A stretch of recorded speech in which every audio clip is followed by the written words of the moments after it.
എറണാകുളം അങ്കമാലി അതിരൂപതയിലെ വിമത വൈദികർക്കെതിരെ കാനോനിക്കൽ നടപടി സ്വീകരിക്കുന്നതിൽ സീറോ മലബാർ സിനഡിന് ധാർമ്മികതയില്ല.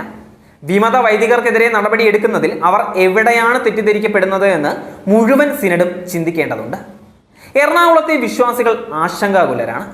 ഇക്കാലത്ത് പോപ്പ് അംഗീകരിക്കാത്ത ഒരു രൂപത്തിൽ നിങ്ങൾ ഒരു വിശുദ്ധ കുർബാനയിൽ പങ്കെടുക്കുമ്പോൾ നിങ്ങൾ പോപ്പിനോടുള്ള അനുസരണത്തിന്റെ തത്വം ലംഘിച്ചിട്ടുണ്ടോ എന്ന കുറ്റബോധത്തോടെയാണ് നിങ്ങൾ സഭയിൽ നിന്ന് പുറത്തു വരുന്നത്. കത്തോലിക്കരെ സംബന്ധിച്ചിടത്തോളം സഭയുടെ സ്ഥാപകനായ വിശുദ്ധ പത്രോസിന്റെ പാതയിൽ നടക്കുന്ന പോപ്പാണ് കേന്ദ്രബിന്ദു. ഒരു പോപ്പില്ലാതെ ആളുകൾക്ക് പള്ളികൾ ഉണ്ടാക്കാം, പക്ഷെ ഒരു കത്തോലിക്ക സഭ ഉണ്ടാകുകയില്ല.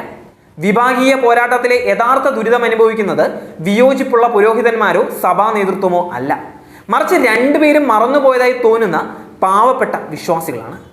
വിമത പുരോഹിതന്മാർക്കെതിരെ നടപടി എടുക്കുന്നില്ല എങ്കിൽ സീറോ മലബാർ സഭയിലെ പ്രശ്നങ്ങൾക്ക് അവസാനമുണ്ടാകുകയില്ല. അതിരൂപതയിലെ ദുഷ്ട വൈദികർക്കെതിരെ നടപടി എടുക്കാത്ത സീറോ മലബാർ ബിഷപ്പുമാർക്ക് നാണമില്ലേ? റാഫേൽ തട്ടിൽ, താഴത്തെ ആൻഡ്രൂ സീറോ മലബാർ സഭയുടെ പരാജിത ബിഷപ്പുമാരാണ്. അവർക്ക് സഭയിൽ പിന്തുണയുമില്ല. സഭയിൽ നിന്ന് രാജിവെക്കുക തന്നെയാണ് വേണ്ടത്.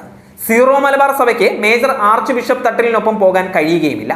അദ്ദേഹത്തിന് ഒരു ബിഷപ്പ് എന്ന നിലയിൽ ഒരു ഗുണവുമില്ല. തട്ടിൽ അൽമായ വിരുദ്ധനാണ്. സീറോ മലബാർ സഭയിലെ മുഴുവൻ വിശ്വാസികളും അപമാനത്തിലാണ് ഉള്ളത്. എബ്രഹാം കാവിൽ പുരയിടത്തിന്റെയും മുഴുവൻ കുരിയെയും കാക്കനാട് മൗണ്ട് തോമസിൽ നിന്ന് നീക്കം ചെയ്യുകയാണ് വേണ്ടത്.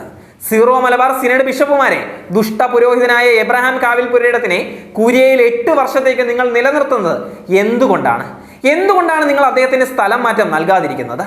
ഏത് ബിഷപ്പാണ് ഈ അൽമായ വിരുദ്ധ പുരോഹിതനെ പിന്തുണയ്ക്കുന്നത്? ഓഗസ്റ്റ് സിനഡിന് മുമ്പ് എബ്രഹാം കാവിൽ പുരയിടത്തിനെ നീക്കം ചെയ്യുക തന്നെ വേണം.